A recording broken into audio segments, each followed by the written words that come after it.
The small town of Riverside, Montana, had always been the kind of place where children played outside until dark and neighbors knew each other by name.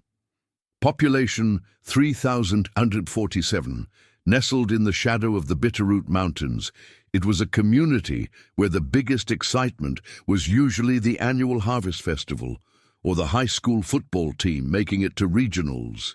Main Street consisted of a handful of locally owned businesses: Murphy's General Store, Betty's Diner with its famous huckleberry pie, the First National Bank where David Pierce had worked his way up from teller to loan officer, and the post office where everyone gathered to catch up on gossip.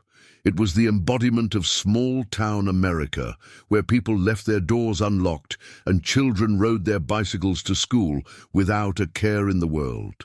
The Pierce family had moved to Riverside in 2003, drawn by David's job opportunity at the bank and Lisa's desire to raise their daughter in a safe, wholesome environment far from the chaos of urban life.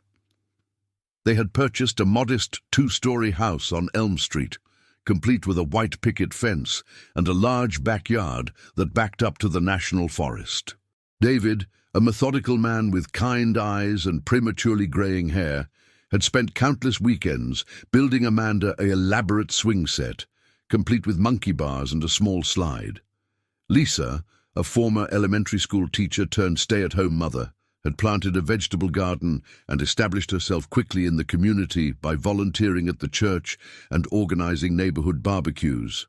5-year-old Amanda Pierce was the light of her parents' lives, a precocious child with dark curls that bounced when she ran, and an infectious laugh that could be heard 3 houses away. She had started kindergarten just 2 months before that fateful October evening, proudly showing off her ability to write her name in careful, crooked letters and reciting the alphabet with the confidence of someone who had just mastered one of life's great mysteries. Her teacher, Mrs.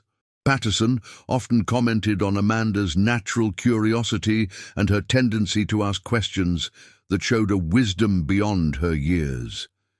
She loved to swing in the backyard while singing songs she had learned at school, her voice carrying across the neighborhood as she pumped her legs higher and higher, always trying to touch the sky with her toes.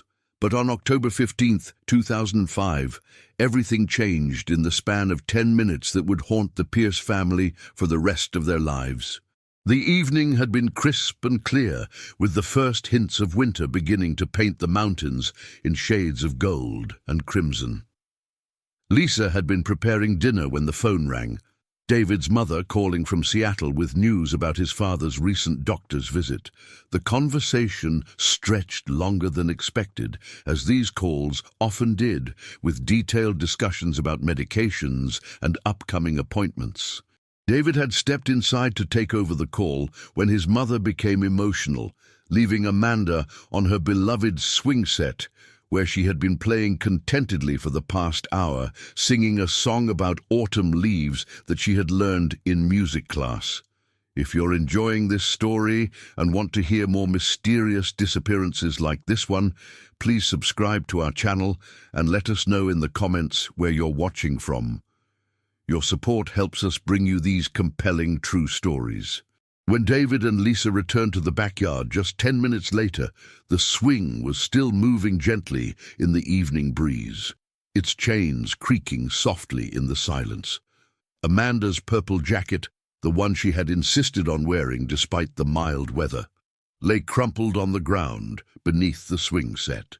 Her small sneakers, the ones with the light-up soles that she loved to activate by stomping her feet, were placed neatly side by side on the porch steps, as if she had carefully removed them before disappearing into thin air. The gate to the backyard, which David was certain he had latched securely after mowing the lawn that afternoon, stood wide open, swaying slightly in the mountain breeze that had begun to pick up as the sun set behind the peaks. The immediate response was swift and overwhelming. Lisa's screams brought neighbors running from their homes, and within minutes the quiet street was filled with concerned voices calling Amanda's name. Mrs. Henderson from next door immediately began searching her own property, checking behind every shrub and under every porch step. The Johnsons from across the street organized their teenage sons to search the woods that bordered the neighborhood, their flashlights bobbing through the trees like fireflies in the growing darkness. David called 911 with shaking hands, his voice barely recognizable, as he tried to explain to the dispatcher that his 5-year-old daughter had vanished from their backyard without a trace. Sheriff Tom Bradley arrived within 15 minutes, his patrol car's flashing lights casting eerie shadows across the Pierce home. A 20-year veteran of law enforcement who had handled everything from domestic disputes to cattle rustling, Bradley had never dealt with a missing child case of this magnitude. He immediately established a command post in the Pierce living room, coordinating with state police and putting out an Amber Alert that would reach every radio and television station within a 300-mile radius. The description went out across the airwaves. Amanda Pierce, 5 years old, 3 feet 2 inches tall, weighing approximately 40 pounds, dark curly hair, brown eyes, last seen wearing a pink t-shirt and blue jeans, believed to be without shoes. By midnight, more than 200 volunteers had gathered at the Pierce home, transforming the quiet residential street into a staging area for the largest search operation in the county's history. The local fire department brought portable lights and communication equipment, while the volunteer search and rescue team from Missoula arrived with tracking dogs and specialized equipment for searching dense forest terrain. Lisa Pierce stood on her front porch clutching Amanda's favorite stuffed rabbit, a worn pink bunny named Hopscotch that had been her constant companion since infancy, her voice growing hoarse as she called her daughter's name into the mountain darkness. The sound echoed off the surrounding peaks and returned to them empty, carrying with it the growing realization that Amanda had not simply wandered away from home. The FBI's child abduction. Rapid deployment team arrived at dawn, led by Special Agent Rebecca Santos, a veteran investigator with 15 years of experience in missing children cases. Santos immediately recognized the hallmarks of a planned abduction.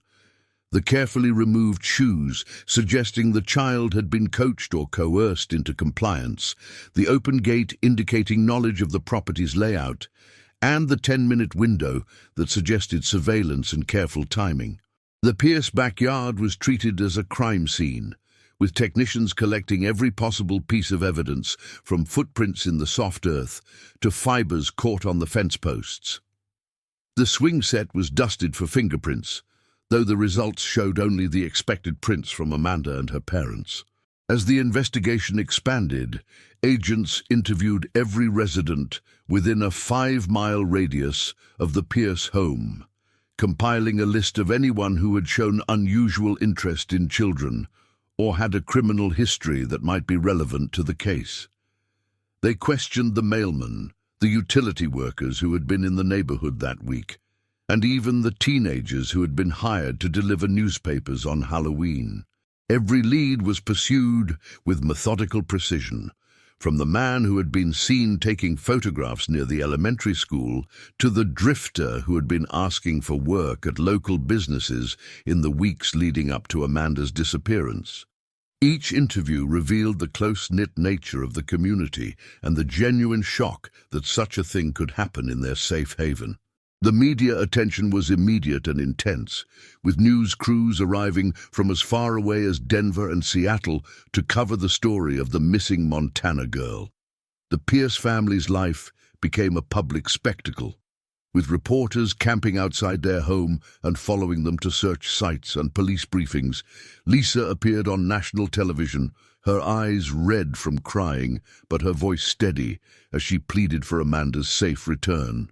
She held up recent photographs, Amanda blowing out candles on her 5th birthday cake, Amanda on her first day of kindergarten with her backpack nearly as big as she was, Amanda building a snowman the previous winter with gap-toothed grin and mittens that were too big for her small hands. David struggled with the media attention, his naturally private nature clashing with the necessity of keeping Amanda's story in the public eye. The first few weeks brought a flood of tips and alleged sightings from across the region. A truck driver claimed to have seen a man with a small girl at a rest stop near Billings. A convenience store clerk in Wyoming was certain she had seen Amanda being led through her store by a woman who seemed nervous and kept hurrying the child along. Each lead sent investigators racing across state lines, following trails that ultimately led nowhere but kept hope alive for the desperate parents who clung to any possibility that their daughter might still be found alive. The false hopes were almost as devastating as the original disappearance, each failed lead crushing Lisa's spirit a little more, while David channeled his frustration into an almost manic dedication to the search efforts. As autumn turned to winter, the physical search efforts became more difficult, but no less intensive. Volunteers braved snow and freezing temperatures to continue combing the wilderness areas around Riverside, following every deer trail and checking every abandoned cabin or mine shaft that might provide shelter for someone trying to hide a child. The local churches organized prayer vigils and fundraising efforts to support the ongoing investigation, while businesses throughout the region posted Amanda's photograph in their windows and donated rewards for information leading to her recovery. The town's annual Christmas parade was dedicated to Amanda, with her empty swing set decorated with purple ribbons and white lights that could be seen from the main highway. The psychological toll on the Pierce family was devastating and progressive. Lisa lost 20 pounds in the first 2 months after Amanda's disappearance, unable to eat or sleep as she maintained a constant vigil by the phone waiting for news. She kept Amanda's room exactly as it had been, changing the sheets weekly and dusting the collection of stuffed animals that lined the shelves. Every morning, she would set out Amanda's favorite cereal bowl and cup, a ritual that became both a form of hope and a way of maintaining her connection to her missing daughter. David threw himself into work and the investigation with equal intensity, spending his lunch hours distributing flyers and his evenings attending search meetings or following up on tips that came through the family's dedicated hotline. Their marriage began to show signs of strain as they grieved in different ways and struggled to support each other while dealing with their own overwhelming emotions. Lisa needed to talk about Amanda constantly, sharing memories and discussing every detail of the investigation, while David found it increasingly difficult to voice his fears and growing despair. They attended counseling sessions recommended by the FBI victim advocates, but the sessions often ended with both of them in tears, unable to bridge the gap that grief had created between them. Friends and family members tried to provide support, but many found themselves at a loss for words when faced with a tragedy that defied comprehension and offered no clear path toward healing. The first anniversary of Amanda's disappearance was marked by a community memorial service at the Riverside Community Center, with hundreds of people gathering to remember the little girl who had touched so many lives in her brief time in their town.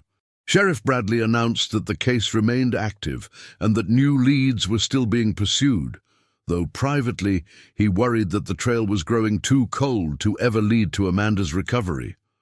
The reward fund had grown to over $50,000, contributed by individuals and businesses from across Montana and beyond. But despite the financial incentive and continued media coverage, solid leads had become increasingly rare. As the second and third years passed, the Pierce family learned to function in their new reality while never giving up hope entirely. Lisa joined a support group for parents of missing children, traveling to meetings in larger cities where she met other families trapped in the same limbo of not knowing whether their children were alive or dead. These connections provided some comfort, as she found people who understood the unique torture of marking birthdays and holidays for a child who might not be alive to celebrate them. She also became an advocate for missing children, working with law enforcement agencies to improve response protocols and speaking at conferences about the long-term impact of child abduction on families and communities. David eventually returned to a more normal work schedule, though he kept Amanda's photograph on his desk and continued to coordinate with investigators as new technologies became available for analyzing cold cases. He learned about advances in DNA testing, database improvements that might help connect their case to others across the country, and new psychological profiling techniques that could shed light on the type of person who might have taken Amanda. His dedication to finding answers became a driving force in his life, providing structure and purpose during the darkest periods when hope seemed impossible to maintain. Detective Bradley, who had been promoted to sheriff in the years following Amanda's disappearance, made it a practice to review the case file every few months, looking for connections or patterns that might have been missed in the initial investigation. He attended conferences on missing children cases and consulted with experts from the FBI's Behavioral Analysis Unit, always hoping that someone might recognize details from Amanda's case that could provide the breakthrough they desperately needed. The evidence room contained boxes of materials related to the case, witness statements, photographs, items of clothing that had been tested for DNA evidence, and hundreds of tips that had been investigated and filed away when they led nowhere. The years brought changes to Riverside as well, as the community struggled to maintain its sense of security and innocence in the wake of Amanda's disappearance. Parents became more protective of their children, organizing walking groups for school pickup and establishing neighborhood watch programs that would have seemed unnecessary before October 2005. The annual Harvest Festival continued, but there was always an empty space where Amanda's bright smile should have been, and her disappearance cast a shadow over community events that had once been purely celebratory. New families moving to town would inevitably learn about the little girl who had vanished, and Amanda's story became part of Riverside's history in a way that no one had ever wanted. The breakthrough that would eventually lead to Amanda's discovery came from an unexpected source and demonstrated how advances in technology could breathe new life into cold cases that had seemed hopeless. Detective Kim arrived in Riverside in early 2023 as part of a state initiative to have fresh eyes review unsolved cases using modern investigative techniques. Kim had specialized training in digital forensics and had successfully solved several cold cases in other jurisdictions by applying new analysis methods to old evidence. Her approach was methodical and thorough, beginning with a complete review of every piece of evidence and every interview that had been conducted in the original investigation. The traffic camera footage that would prove crucial to breaking Amanda's case had been collected during the initial investigation, but had been deemed too poor quality to provide useful information. The camera had been installed just 3 months before Amanda's disappearance as part of a state highway safety initiative, and the early digital recording system produced grainy, low-resolution images that were difficult to analyze with the technology available in 2005. Detective Kim had the original files enhanced using modern software that could clarify details that had been invisible to investigators 18 years earlier, revealing information that had been hidden in plain sight all along. The enhanced footage showed a dark sedan stopped on the shoulder of Highway 12 at 7:47 p.m. on October 15, 2005, exactly 43 minutes after the Pierce family had discovered Amanda missing from their backyard. The timing was significant because it placed the vehicle in a location that would be consistent with someone having taken Amanda from her home and begun transporting her out of the area. More importantly, the enhanced images revealed what appeared to be 2 figures near the vehicle, one adult-sized and one much smaller, at a rest area that provided access to a network of back roads leading away from Riverside and toward the interstate highway system. The license plate was partially obscured by mud or debris, but Detective Kim was able to make out enough digits to run a search through motor vehicle databases for vehicles that had been registered in Montana during the relevant time period. The search results included a 1998 Honda Accord registered to Vincent Crawley, a name that appeared in the original case files as someone who had been briefly questioned during the initial investigation. Crawley had worked as a maintenance worker at various businesses around Riverside and had been interviewed because he had access to the downtown area where he might have observed children's routines and schedules. A thorough review of Crawley's original interview revealed several inconsistencies that should have raised red flags during the initial investigation. He claimed to have been working at a local warehouse on the evening of Amanda's disappearance, but his supervisor's statement was vague and had never been independently verified through time cards or security footage. Crawley had also mentioned that he was planning to move out of state soon to care for a sick relative, a claim that investigators had noted but not followed up on. Most concerning was the fact that Crawley had indeed left Montana just 6 weeks after Amanda's disappearance, despite having lived in the area for nearly 3 years and having no apparent family connections elsewhere. Detective Kim's investigation into Crawley's background revealed a disturbing pattern of behavior that painted a picture of someone who had deliberately stayed under the radar while maintaining access to potential victims.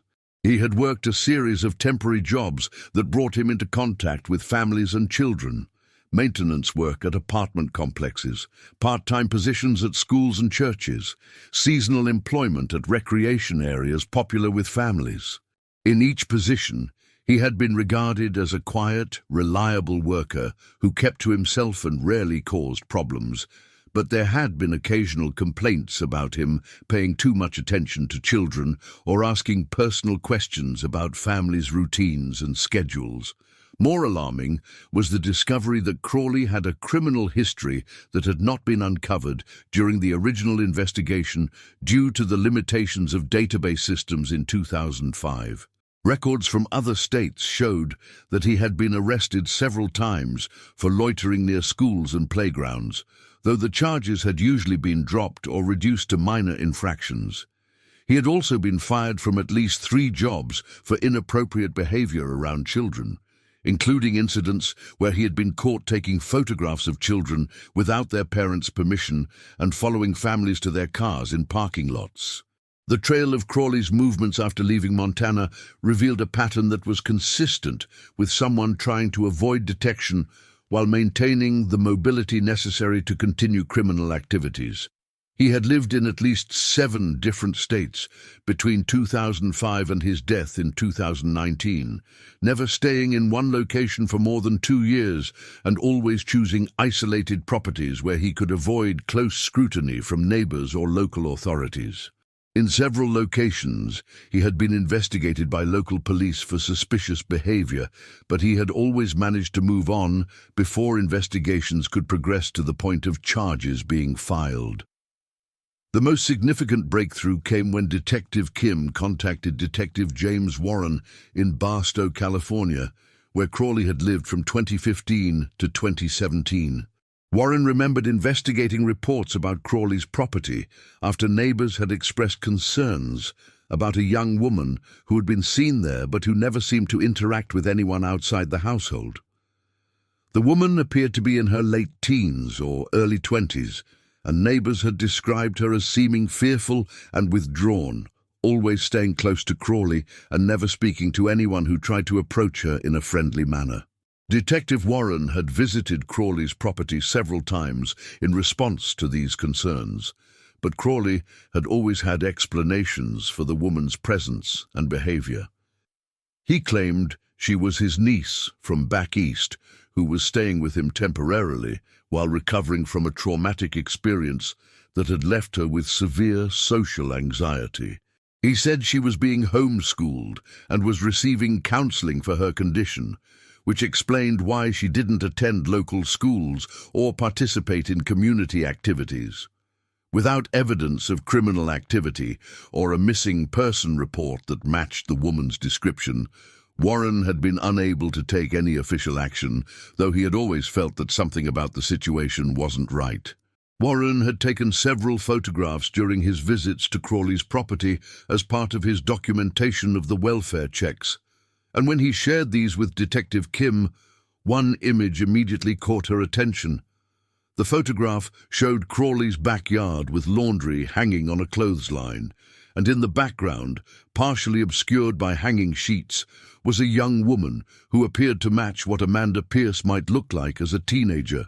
The woman was thin and had dark hair, and though her face was not clearly visible in the photograph, her height and build were consistent with Amanda's projected growth pattern based on her pediatric records. This discovery prompted Detective Kim to work with the FBI to obtain court orders for accessing Crawley's financial records, property transactions, and any personal effects that might have been preserved after his death in 2019.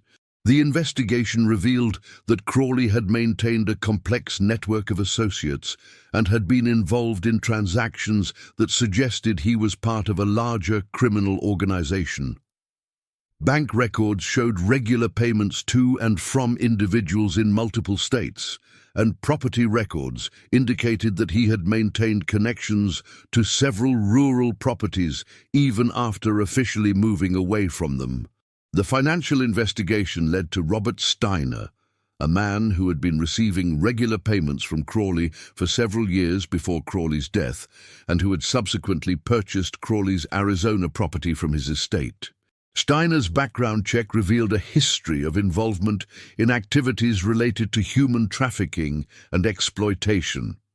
Though he had managed to avoid serious criminal charges through a combination of careful legal maneuvering and cooperation with authorities in exchange for reduced sentences on minor charges. The connection between Steiner and Crawley suggested that Amanda's case was part of a much larger criminal enterprise that involved the systematic abduction and trafficking of young women. Surveillance of Steiner's Arizona property revealed signs that it was being used as more than just a residence for one person. Investigators observed multiple sets of footprints around the buildings, women's clothing hanging on wash lines, and what appeared to be living quarters that had been hastily abandoned when vehicles approached the property. The evidence suggested that Steiner was continuing the activities that Crawley had been involved in, possibly caring for young women who had been with Crawley for years and were now under Steiner's control. The raid on Steiner's property was carefully planned and executed by a joint task force of FBI agents, local police, and victim specialists who were prepared to deal with potentially traumatized individuals who might have been held in captivity for extended periods. The operation took place at dawn on April 3, 2023, with multiple teams surrounding the property to prevent anyone from escaping while ensuring the safety of any victims who might be present. When agents entered the main building, they found conditions that confirmed their worst fears about what Amanda and other victims had endured during their years in captivity. The 6 young women found at Steiner's property were living in conditions that can only be described as systematic psychological imprisonment, designed to break down their identities and make them completely dependent on their captors. They had been isolated from any contact with the outside world for so many years that some had difficulty remembering their original names or where they had come from before being taken. The living quarters were sparse and institutional, with basic furniture and no personal belongings that might help the women maintain connections to their past lives or develop individual identities. Among the rescued women was one who, according to preliminary physical examination and DNA testing, was definitively identified as Amanda Pierce. She was now 23 years old, tall and thin, with prematurely aged features that spoke of years of psychological trauma and physical hardship. She responded only to the name Anna and showed no recognition when investigators initially mentioned her original name or asked about her family in Montana. Her medical examination revealed evidence of long-term malnutrition and signs of physical abuse, but also indicated that she had been kept alive and relatively healthy, suggesting that her captors had reasons for preserving her life beyond immediate exploitation. The psychological evaluation conducted by Dr. Elizabeth Ward, a specialist in long-term captivity and trauma recovery, revealed the devastating extent of the damage that had been done to Amanda during her 18 years in captivity. She had been systematically isolated from any information about her past life or family, repeatedly told that her parents were dead and that no one was looking for her.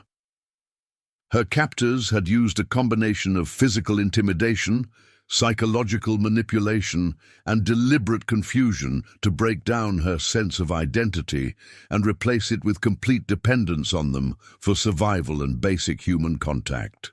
Amanda had been moved frequently between different properties and different caregivers within the criminal network, a practice designed to prevent her from forming stable relationships or developing detailed knowledge about any single location that might help her escape or provide information to authorities if she were ever rescued. Each move had been accompanied by new rules and restrictions, creating a constantly changing environment that made it impossible for her to develop strategies for resistance or escape. The frequent relocations had also served to prevent her from forming memories or attachments that might help her maintain connections to her original identity. The process of preparing Amanda for reunion with her family was complex and delicate, requiring careful coordination between mental health professionals, law enforcement, and victim advocates who specialized in cases involving long-term captivity. Dr. Ward worked with Amanda for several weeks before the first meeting with her parents, helping her understand what was happening and preparing her for the emotional intensity of meeting people who claimed to be her family, but whom she had no memory of ever knowing. The preparation process included showing her photographs from her childhood and explaining the circumstances of her disappearance, though Amanda showed no recognition of the images or the stories about her early life. When David and Lisa Pierce were finally brought to the facility where Amanda was receiving treatment, the reunion was nothing like the joyful homecoming they had imagined during the 18 years they had hoped and prayed for this moment. Amanda, who still insisted on being called Anna, cowered behind Dr. Ward when her parents entered the room, showing clear signs of fear and anxiety at meeting these strangers who claimed to have such an important connection to her life. She showed no recognition of their faces, no emotional response to their voices, and no interest in the photographs and mementos they had brought to help trigger memories of her childhood. Lisa Pierce broke down completely when she realized that her daughter truly did not remember her, that the bond they had shared during Amanda's first 5 years of life had been completely erased by the trauma and manipulation she had endured. David struggled to maintain his composure as he looked at the woman who was genetically his daughter, but who was, in every meaningful way, a stranger who had been shaped by experiences he could barely imagine. The meeting lasted only 15 minutes before Amanda became too agitated to continue, leaving her parents with the devastating realization that finding their daughter alive did not mean they would be able to reclaim the relationship they had lost. The criminal trial that followed Amanda's rescue revealed the full scope of the network that had been responsible for her abduction and the systematic destruction of her childhood and adolescence. Robert Steiner was convicted on multiple federal charges, including kidnapping, human trafficking, and conspiracy, receiving a sentence of life in prison without the possibility of parole. Several other men connected to the network received lengthy sentences, though the investigation revealed that Vincent Crawley's death in 2019 had eliminated the person who could have provided the most complete information about how the network operated and how many other victims might have been involved. The trial proceedings were particularly difficult for the Pierce family, as they were forced to listen to detailed testimony about the conditions Amanda had been kept in and the methods that had been used to control her behavior and erase her memories. Lisa Pierce attended every day of the trial, determined to understand what her daughter had endured, even though the information was almost unbearable to hear. David focused his energy on ensuring that the prosecution had all the resources they needed to secure convictions and maximum sentences for everyone involved in the network that had destroyed so many lives. Amanda's recovery process has been slow and complicated, requiring a specialized treatment approach that addresses both the immediate trauma of her rescue and adjustment to freedom, and the deeper psychological damage caused by 18 years of systematic abuse and identity suppression. She continues to live in a residential treatment facility that specializes in helping survivors of long-term captivity, working with a team of therapists, medical professionals, and life skills counselors who are helping her develop the basic abilities most people take for granted, making personal choices, managing daily routines, and forming healthy relationships with other people. The relationship between Amanda and her biological parents remains complicated and evolving, with Dr. Ward describing it as a process of getting to know each other as the adults they are, now rather than trying to reclaim the parent-child relationship that was destroyed when Amanda was 5 years old. Lisa and David visit regularly and participate in family therapy sessions, but they have had to accept that their daughter may never recover memories of her early childhood or develop the emotional bonds with them that they had hoped to rebuild. Instead, they are learning to love and support the person Amanda has become, while grieving for the child they lost and the years they can never reclaim. Amanda has chosen to keep the name Anna, finding comfort and stability in the identity she has known for most of her conscious life, while slowly exploring connections to her biological family and her forgotten past. She has shown interest in learning about her early childhood through photographs and stories, though these feel more like learning about a stranger's life than recovering her own memories. Her artistic abilities, particularly in painting, have emerged as an important part of her therapy and self-expression, providing her with a way to communicate feelings and experiences that she still struggles to put into words. The Pierce family has also had to rebuild their own relationship with each other, as the strain of Amanda's disappearance and the complex emotions surrounding her rescue have brought both healing and new challenges to their marriage.